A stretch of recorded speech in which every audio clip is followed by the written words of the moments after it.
Hello and welcome to AntRC. Video that I haven't done really, well, for a long time, I don't think, because of the lockdown issues. This is a review of the Cross-RC Mammoth. If you haven't looked at the build videos, there's a playlist. I think Andrew put one together for me, good lad. And there is also, all the build videos from start to finish.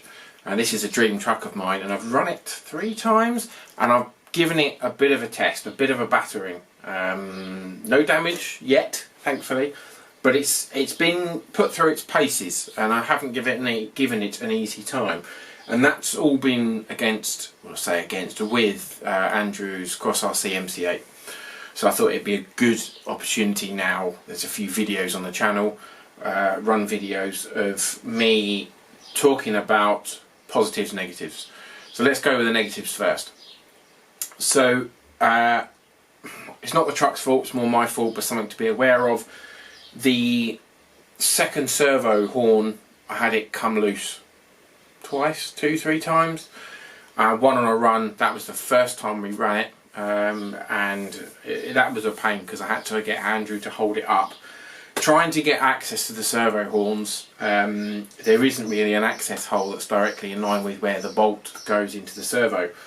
So it was a nightmare, and you shouldn't really need to do it because you should have Loctited them, but I didn't. My fault, completely own up to that.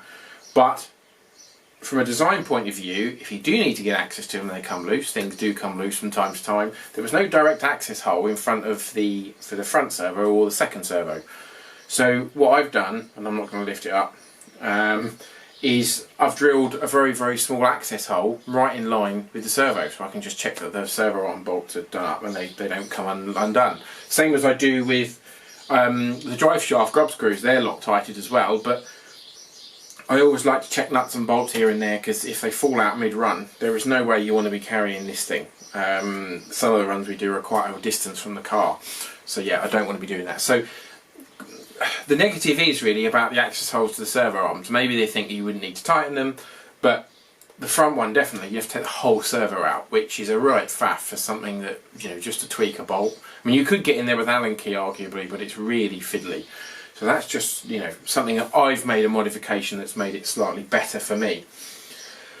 The other thing is, while the access to these clips, I haven't soldered them in yet, you're supposed to melt them. But that doesn't make a difference as to, what I'm going to sort of not gripe about really, is that these look really scale, they look great. These little rubber kind of pull out hooks, if you like, that keep the engine bay flaps from springing open. They are just fiddly, they look good, but they're fiddly. Now the way I put the battery in and the way I've got the electronics set up, I have to open 2 of the flaps here. And arguably I could do it just so you open one, but it's not the way I wanted it set up, and it's just on a run when you're out, it might be wet, it might be cold. Fiddling with these is a bit of a faff. It would have been good from a use point of view, not necessarily from a scale point of view, I guess, if there could have been a slightly easier, more convenient system. They've changed the doors on the Mammoth, which is what I've compared to the MC8 and the MC6, with like a little twist and turn catch here, and that is brilliant, because the doors on the MC6, my MC6, are awful. They keep coming open. They're held in with magnets at the moment, so that's a good improvement. But this is a bit of a pain, just from my point of view. Sausage fingers, I feel that it's a little bit fiddly. The last negative from my point of view is the front bumper.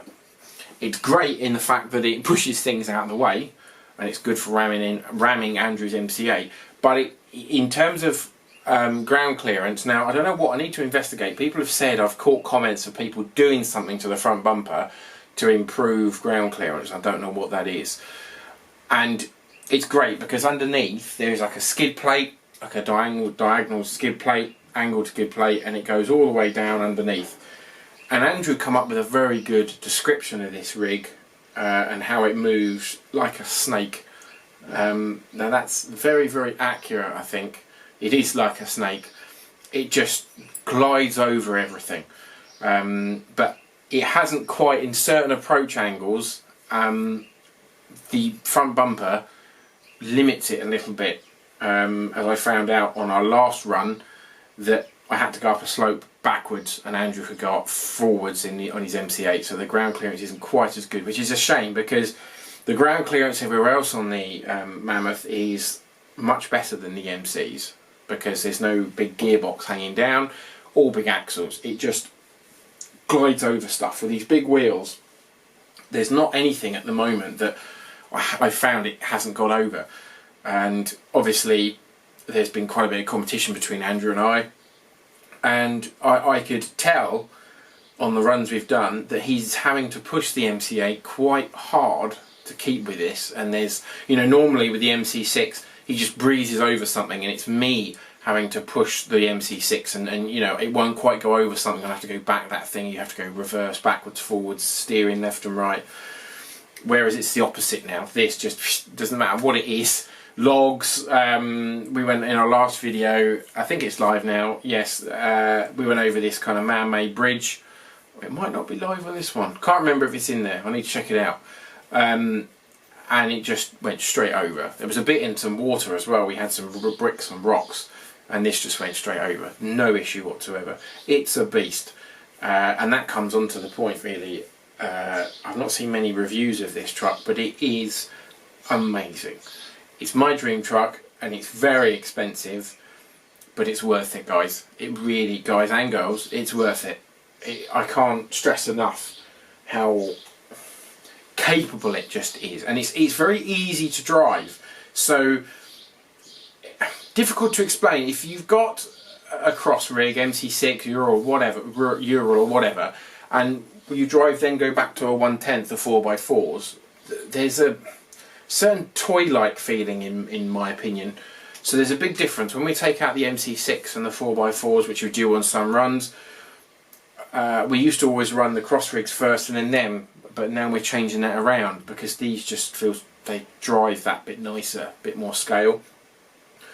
And this feels another step up again to the MC6. It's just solid, it's smooth. I think because it's quite wide, it's a bit wider than the MC6 and the MC8, and it's more planted, so it just, yeah, it just pushes through stuff. I haven't tipped it over. I've had wheels lifting because I think it's so flat that there is no rear suspension. It's a pivot arm, so it kind of it lifts up and down like that. I think that does help when you're driving along a surface or you're driving over things. The whole truck seems to be very well balanced and well weighted. It doesn't tip very much. I have had it lift a few wheels, and you know, on the thought, oh, on the verge is it going to go, and not wishing to test it too much. But when I took it out on the last run, there's some stones I've got in my back garden or down the side of the path of my house, and I filled this up, and I didn't weigh it, but it was heavy. It was really heavy, and putting a lot of weight on it didn't seem to make much difference to how it drove or handled. I've driven it with no weight in it and with a lot of weight in it, and it seemed to be exactly the same. What I do really like is the motor. It changes pitch when it's pushing or trying hard. So when I had it full of stones on the last run going up a climb, there's this real kind of evil sound from the motor. It definitely changes, and I've not experienced that with other rigs before. You can tell it's pushing on, and I like that. It sounds very purposeful. It's awesome. I haven't weathered it yet because I haven't still decided what I want to do with it yet, so this is, again, I'm not rushing into it. I'm running it quite a bit first. I'll do the weathering when I'm feeling in the mood. I have to be in the mood to do these things, and I'm not quite at the moment. I'm just enjoying running it. It's been soaked, wet, it's got some mud. I mean, it's not filthy, but I mean, there was another point actually on one of the runs. I don't think, yeah, that will be part 2 on the video that's coming shortly. We took it through some deep boggy mud, and this just breezed through. The tread on the tyres, I wasn't quite sure how good they'd be. So the Swampers, Super Swampers here, are the tyre of choice for us, and those are the XL versions, but we run the smaller copy versions from China on the MCs. Now they tend to work in the UK all year round for good bits of mud, for loose, we got, you know, in the forest here we've got lots of loose dust and leaves and all sorts of things, and the Swampers, the tread pattern seems to work all year round. We spent a lot of time trying different tyres, and they're focused at different things, but it's a good all-rounder. I was concerned about this tread padding on here as to how they would work compared to the Swampers, and they're as good, if not better. We went for quite a deep swamp, and it was, you know, it went right up. It covered all the hubs in thick, nasty mud, and it didn't really sink. It just straight the way through. It left some awesome deep tyre tracks. Really, really cool. But it just, I haven't had it stuck yet.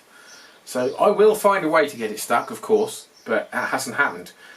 And what can I say, folks, apart from the fact it's amazing? I think if you buy one of these, or you're thinking about it, it's definitely that next level up. It's definitely worth the money. It's lovely. It's really, really nice to drive. You can tell there is a lot of thought gone into the design, execution of this rig, and I dread to think how much it's cost in engineering terms, you know, planning to build it, and I hope Cross have made their money back, to be fair, because they deserve it.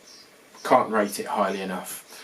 So just quickly before I go, the next video that we're going to do with these is I'm going to put, it's a dream of mine to tow the MC6 on the back of this, because that's just awesome.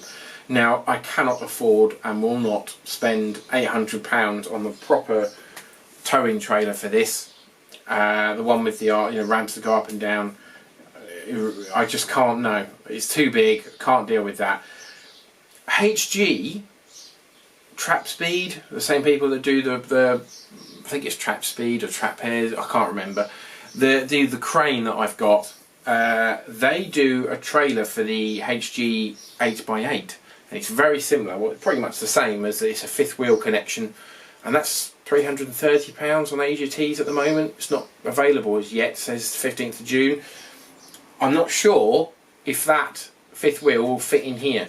I like that trailer, and it's more reasonable. I would be more tempted to save up and buy that trailer, but I don't particularly want to spend £300 to find out that it doesn't fit. So if anyone knows whether it fits or not, or is going to buy one, then please let us know in the comments section, because I may well purchase one, and that'd be good for you because you'll get to see it. What I will do, what we're planning to do next run, is to use the cheapo nasty, well, not cheapo nasty, sorry, that's really wrong of me to say that. Well, I got it cheap. I pretty much got this for free, and Andrew paid full price for his. The trailers, I think the dinky trailers that we use for the 110s. So it's a big trailer and it's very well made, but it's 3D printed. Now I have tried the MC6 on this. The ramps are a bit crude, and it works. It bows a lot in the middle, but Andrew's going to use his trailer. He's got this one to put his CA30 on. I'm going to put the MC6 on this, and we're going to do a very slow heavy load run. So that should be pretty cool. So that's a next idea for a video for us, if this doesn't break, because I'm not spending £800 just to tow it every now and again. You know, £200–300. I've been looking for a trailer solution that's big enough for this, and so far I haven't found one, so this is the best. Unless the HG one does actually work, and then I'll be very, very tempted. But again, you know, the HG one coming from Asia Tees will be direct from China, and sending it back as a return is not going to be an easy thing to do. So it's a kind of, you buy it and you're stuck with it. So I don't want to buy it and not be able to use it. But that's it really. I can't stress how good this is. I know I keep going on about it, but take my word for it, it's amazing, and I absolutely love it. And I think Andrew hates it a little bit. You know, that we went for the first run, and about a week afterwards he said, oh, I caught him on WhatsApp, he said, oh, I had to really push, I didn't realise I'd have to push the MC8 quite so hard to keep up, and that just made me smile. So, you know, if you watch our channel, or if you've watched our channel, there's a good bit of competition between us. We like a bit of rivalry, and that's great, so let's keep that going. But there's plenty more videos of this. I feel guilty because I keep wanting to run this all the time. We don't want it to be all about the Mammoth, but it's very tricky to run something else at the moment, let's be honest. Anyway, I hope you're all staying safe and well in this funny time that we're in at the moment. Look after yourselves and be nice to each other, and thank you for looking at the channel and subscribing and commenting. We hope you like what you see, and hopefully Andrew and I will be able to get out and do some more runs shortly. Take care, thanks for watching, please like and subscribe, bye for now.